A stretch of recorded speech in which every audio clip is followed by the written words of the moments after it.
says, now live, which is where we are now. We are now live. And hello, Jane. Hello, Jennifer. Welcome, everyone. I'm Barbara Etienne with Projectkin, and it's a thrill to welcome you to our Sunday, California time anyway, Substack live session. And this week, I am delighted to welcome with me none other than Cynthia Nims, joining from Seattle, just outside of Seattle, Washington. Meanwhile, you may notice a slight difference in my background here. I'm, I'm streaming to you live from the Getty Center in the LA area, Los Angeles area, where I am currently getting a sunburn on my way to get a sunburn here. So I'll give you a quick sneak view of the background here. The extraordinary Getty Center, as I was just telling Cynthia, if you all ever get a chance to come to the Los Angeles area, I can tell you from Northern California, it's worth a trip just to come to Getty. It's unbelievable as a museum. So, I'm better off now. I won't get sunburned. So, Cynthia, I did warn her I would do that. So, Cynthia, I am so excited for Thursday's program. I first heard about this when I read your post. Cynthia Nims, hello there, Kyla. Thank you so much. Okay. So, through the magic of technology, we are reconnected. We gave up Sorry, one device, and there's Cynthia. sorry. That's okay, not you. Here we are live once again. And joining me is Cynthia. I gave you the preview at the Getty Center where I am broadcasting right now. Now, Cynthia, tell us a little bit about, I was mentioning your potluck, or what's also called share a dish or share a plate in different parts of the world. Yeah, Tell us a little bit about sure, that post that you did and sure. what you're going to be telling us about on Thursday.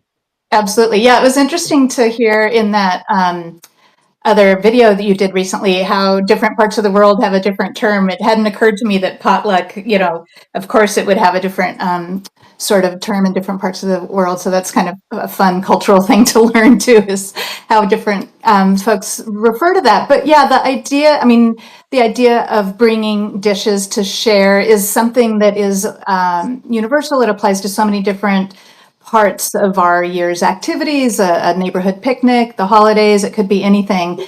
But when it comes to this idea of sharing parts of our life and our history and our favorite memories and our family background, I think food is such an interesting entree to that. And that post that I wrote a few months ago about putting on a family potluck was related to something that happened. It was a gathering last summer that happened to be with my Tai Chi group of all things. My Tai Chi teacher had, been seeing stuff I was posting about these family recipe, experiences and sharing our history and memories through food. And she had this bright idea of maybe getting some of our Tai Chi class together at her house and inviting each person to think of a recipe that has some connection for their family, and to bring the dish to share. And then we, of course, would share a little story about it too. And it was such a delight. I think one of the things I love so much about this topic is that it resonates with so many people in so many unexpected Right, ways, right? And I just never right. know where this degree of interest is going to come from. And I loved the interest in the folks that brought the dishes. Some people brought things that, like, some of them were certainly family recipes that their mother or grandmother made. Others brought recipes that were from, like the Silver Palette cookbook, like the cake that was made for every single birthday every year. And it was a nice reminder that not all these heritage cherished recipes need to be super duper old. They don't have to go back generations. They don't have to be some super unique thing. It could be a really standard potato salad, but the one that you remember that your aunt brought every Yeah, year, that still yeah. is a special recipe that holds meaning. And I just loved what that gathering represented. And it sparked this idea that it's really a vehicle that we can use for so many different ways of gathering these stories. As you tell that, I'm reminded, and of course, being here, walking around an incredible museum, I'm thinking about how objects carry stories.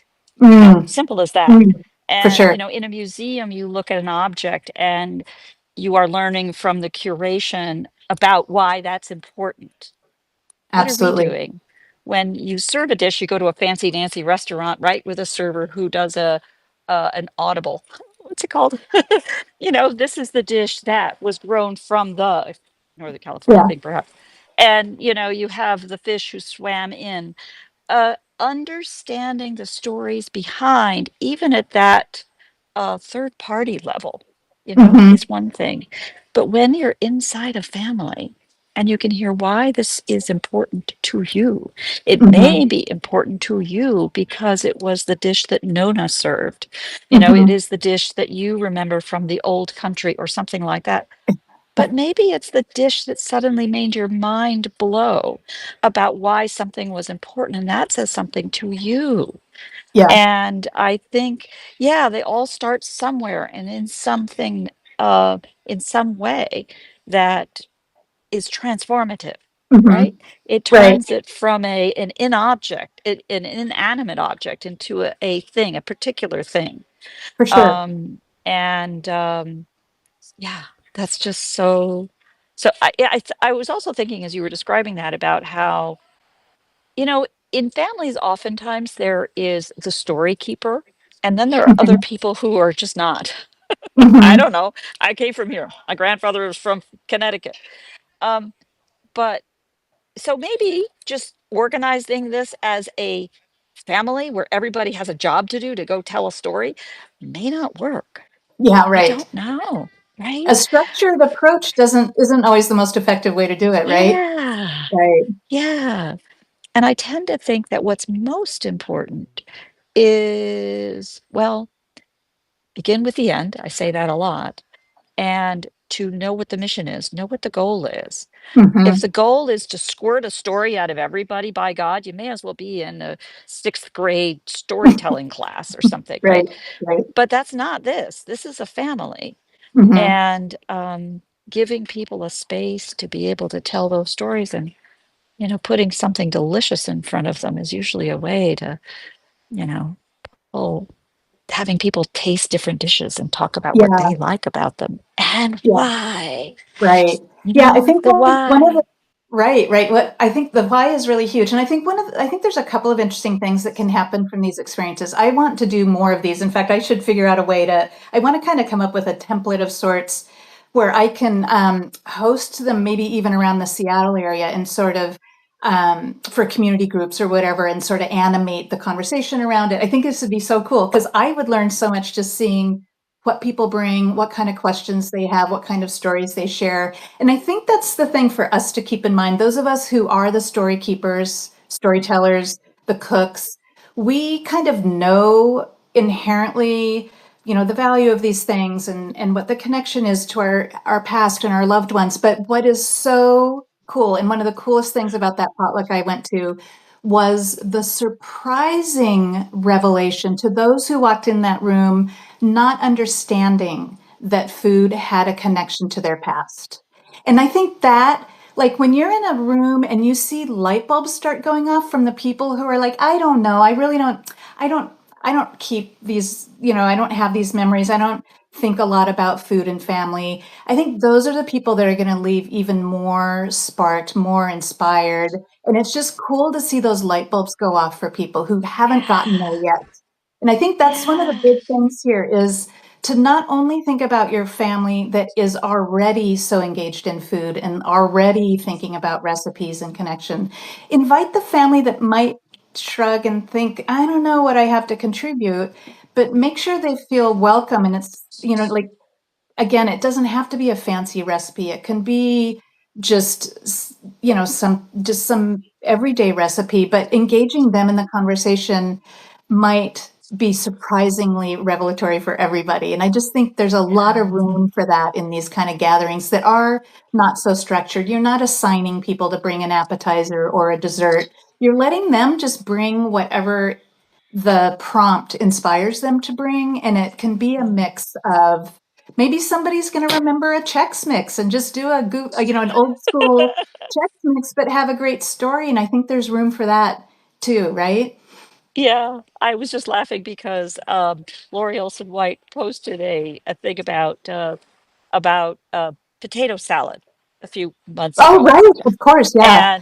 and suddenly ambrosia popped into my mind. Oh, Some of these crazy local foods, yeah. and no, they don't have to be fancy, but their assembly tells a story.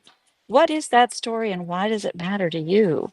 Hmm. I think it's really important. Too often, I we do tend to think in terms of competitions, and there may Hmm. be certain people for whom that's completely fine, but for Hmm. most people who are not comfortable with a competition, it feels like a threat to them, and they will Hmm. clam up and not be comfortable sharing. Hmm. Um, I also love the idea of taking this overall big picture challenge of storytelling and food and opening it up to bright ideas from all of you. Looks like we have 16 of you listening in. Hmm. To all of you listening in now, and all of you who will watch this later as a video, opening it up to what are the factors that have worked for you in telling this kind of story. We, for example, have a friend who, for a long time, would invite friends over. I'm dodging the sun. Would invite friends over to talk about wine, and he would lay out all of these wines, and we would all not so much measure them, but talk about why we liked which one. And usually, there's the big reveal, which is which one that a lot of people liked that was actually a pretty cheap wine. I Hmm. mean, hello. Right. Um, Right. and that can be a little intimidating to mere mortals, to regular people, Yeah. because you feel like, yeah, there's somebody that knows a lot about wine and that's not me. But Hmm. finding ways to get bring out the stories. Everybody's got a story, and if they Hmm. don't know what that story is, that's a story. That may Hmm. be the biggest stories. They don't want to talk about it. That's probably a really important story that maybe doesn't need to be talked about in public, right? Yeah, But sure. There but may be. I think, yeah, I think the forum is really important too.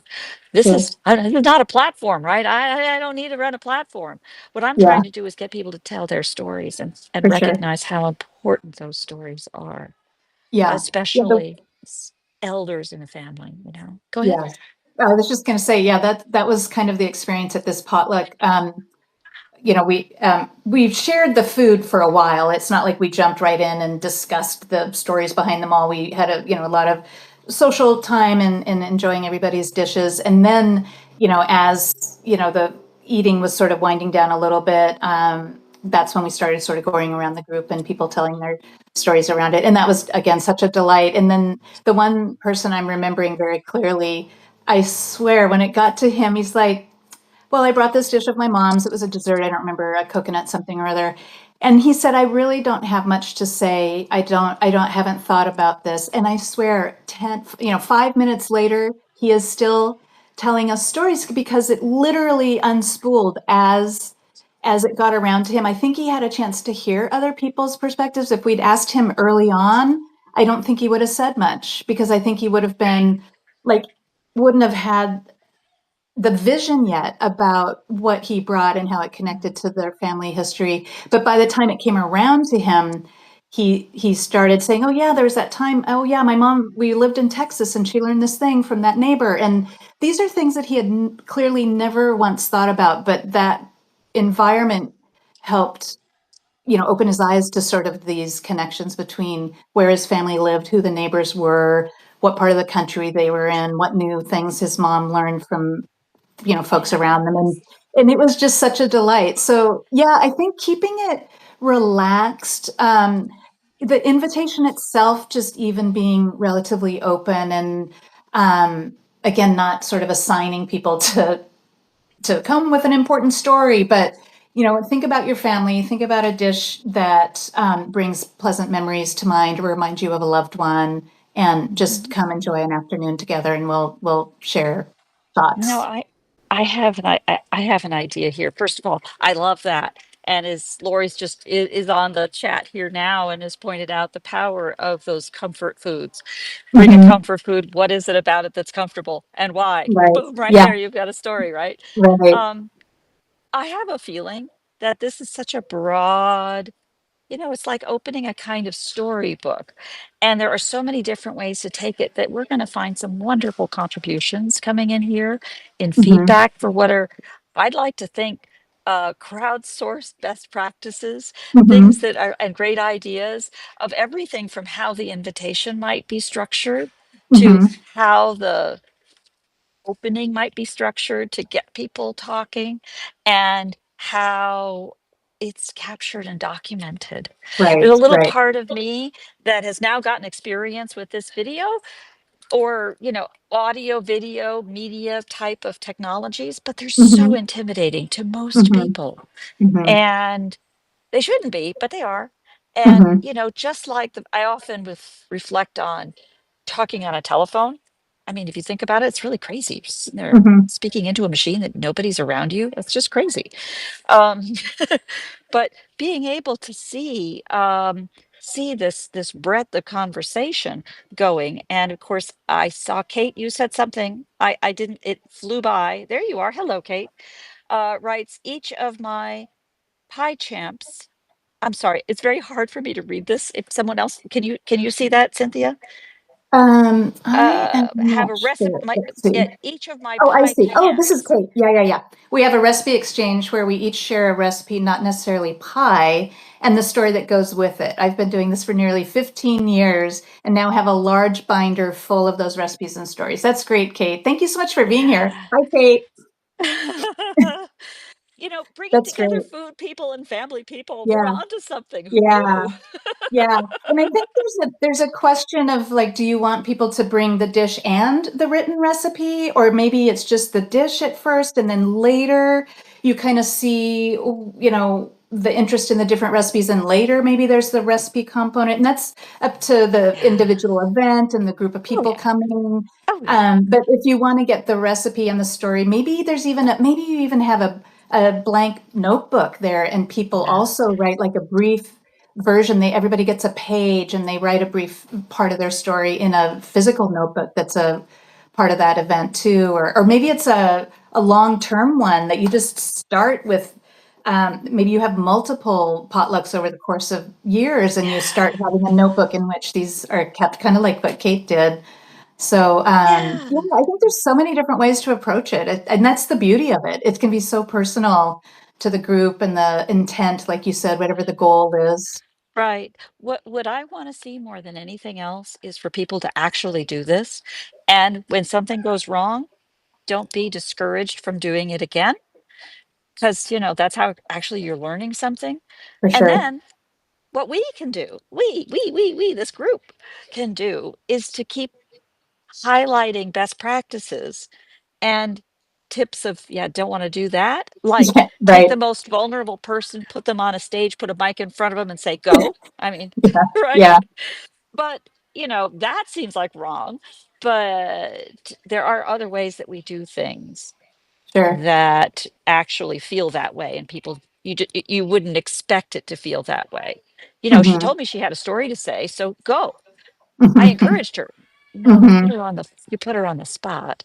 So that's the social aspects, that For can sure. really make it work. I've been my daughter encouraged me to read a book, talks about things, how your invitation sets the tone, how your opening sets the tone, how your closing reminds people of what they've seen, experienced.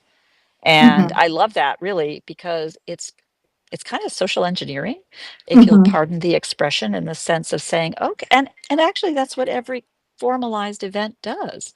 Hmm. I'm going to a birthday party. Do you expect a birthday cake? You do.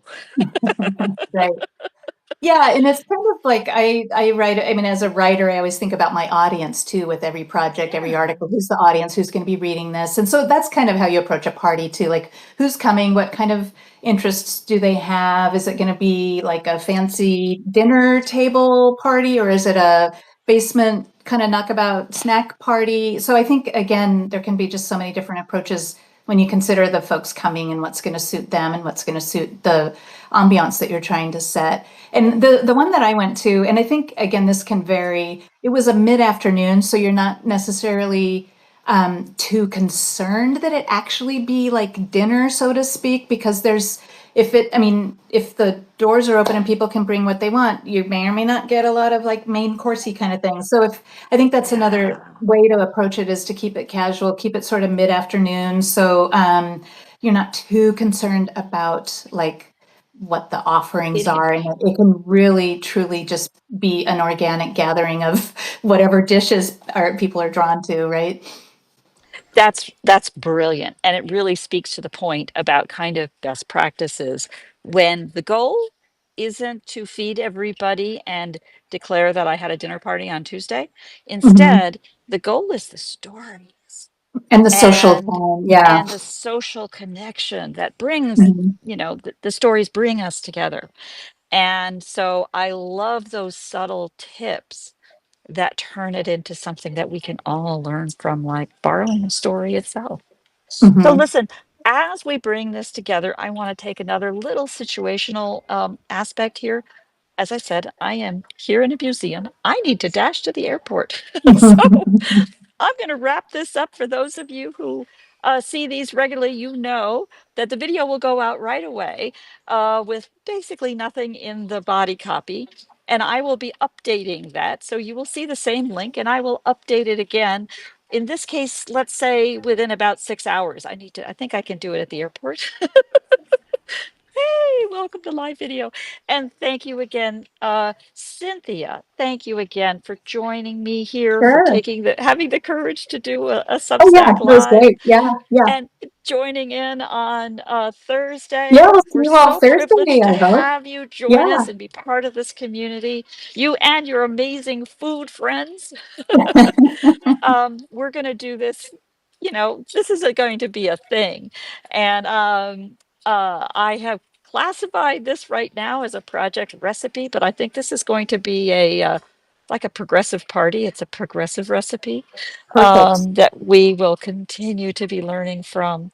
And well, thank you all so much for your active attention and patience. See you Thursday. See you Thursday again, live from the Getty, where again I can invite you here yourselves. It's really quite an extraordinary museum. And let's see, switch the camera. There we go. Thank you now. Ta ta for now. See you Thursday. Till then, bye.